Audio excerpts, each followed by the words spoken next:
For many years, chewing gum was this kind of like really bland, uninteresting resin. There were just these chewy little things or pellets that people would chew on every now and then throughout the 1800s. And then in 1891, Wrigley launched, and they were the first chewing gum company that added flavors to their chewing gum. Juicy fruit, spearmint.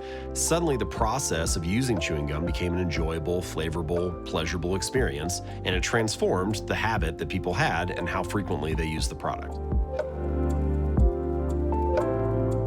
When you go through an experience, your brain is always analyzing what the outcome is. Is it favorable? Is it unfavorable? Is it just kind of neutral and doesn't really mean a whole lot? Generally speaking, we gravitate toward activities and behaviors that are enjoyable and pleasurable and rewarding, and we shy away from things that are unfavorable and unpleasurable and unrewarding. Your brain is kind of like this reward-seeking mechanism. It's always going throughout life trying to find things that are beneficial or that are enjoyable in some way. And the lesson related to habits for that is that if a behavior is not rewarding, if it's not pleasurable in some way, it's very hard for it to become a habit. So much so that I refer to this as the cardinal rule of behavior change, which is behaviors that are rewarded get repeated and behaviors that are punished get avoided.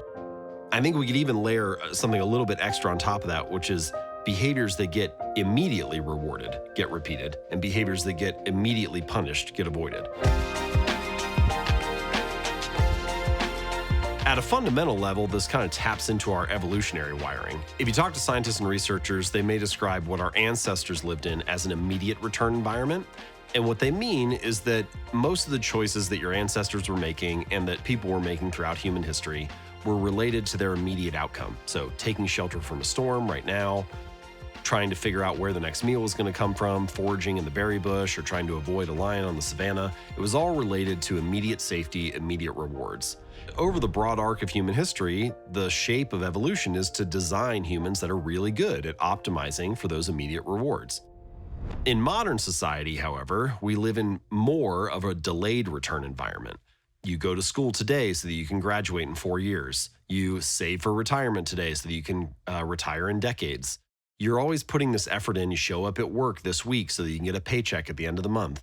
And so a lot of our choices in the modern environment are delayed. We're building these habits today for the hope of a payoff in the future. But we're walking around in modern society with the same kind of Paleolithic hardware in our brains. And so the same brain that was optimized for immediate return environments throughout the arc of your ancestors is the same kind of hardware that you have today. And as a result, we often prioritize immediate rewards over delayed ones. And this is one of the reasons why delaying gratification can be difficult. And this really comes into play with habits, because the rewards of many habits are delayed. It's the value of delaying gratification that gets you the results that you want, but you're kind of fighting against your natural inclination to seek an immediate reward. So, as best as possible, you want to get those two things lined up. You want to find ways for your good habits to be immediately rewarding and to find ways for your bad habits to have an immediate consequence.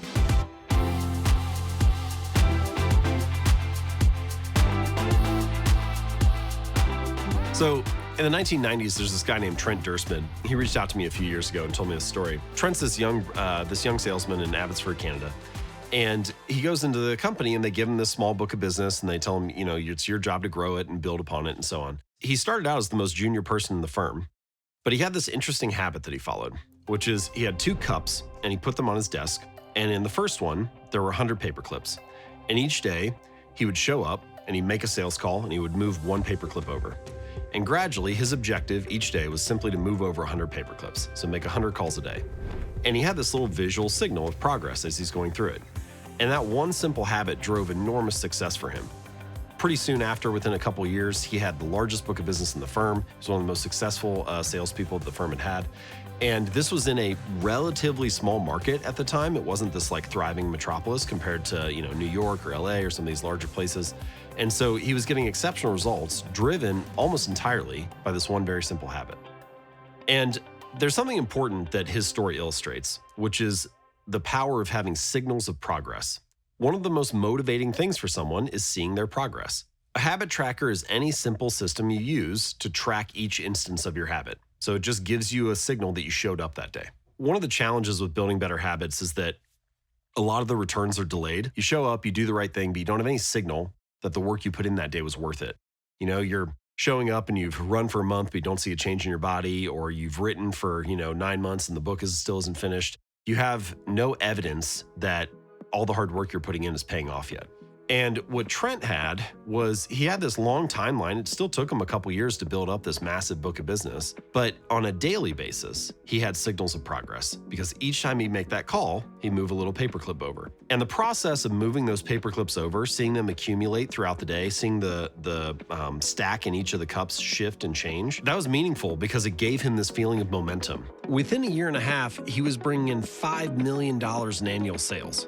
And the point is, visual measures help demonstrate your progress, and making progress is highly satisfying. And it doesn't have to be paper clips on a desk, but it's all the same idea. It's trying to give you a visual signal that, hey, you showed up today, you did the right thing, and you're making progress.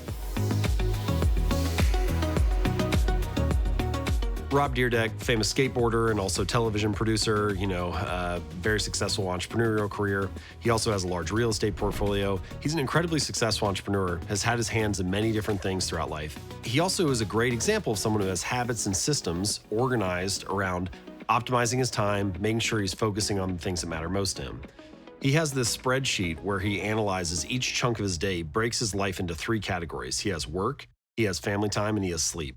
And he tries to make sure that he gives 8 hours towards each on any given day.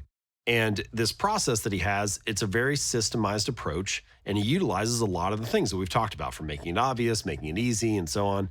And what he's been able to do is shape a life for himself where he spends his time on the things that are most important to him, work projects that fill him up, family time that he finds really enjoyable and satisfying and meaningful, and then also taking care of his health. He's a good example of someone who can perform at an extremely high level and succeed really well while also living a balanced life. That's my hope and my advice for each of you, that you can take the strategies from this course and you can apply them to the work that you're doing, the personal life that you have, and the health that you're trying to build to live a balanced and satisfying life, whatever that ends up meaning for you. It's a very adaptable framework and adaptable strategies, and you can take those and utilize them in the way that feels best fit for what you're trying to achieve. The 4th law of behavior change is make it satisfying. We likely stick to a habit when our experience is satisfying. Reward the good habit immediately. What is immediately rewarded is repeated. Track progress to feel successful. So, a quick assignment for you here related to this 4th law. Remember, the objective is to try to make it satisfying. So let's try to find some ways to visualize your progress. Find some ways to give yourself a signal that you're moving in the right direction. One simple thing you can do is just develop your own habit tracker. Pick one habit that you're trying to build, and then have some way of tracking it. Maybe it's moving paper clips over into a bowl. Maybe it's pulling up a calendar and putting an X down each time you do the habit. But give yourself some signal that you showed up today and you did the right thing. Coming up next, I'm going to use my framework to show you how to tackle the most common habits you want to build or break.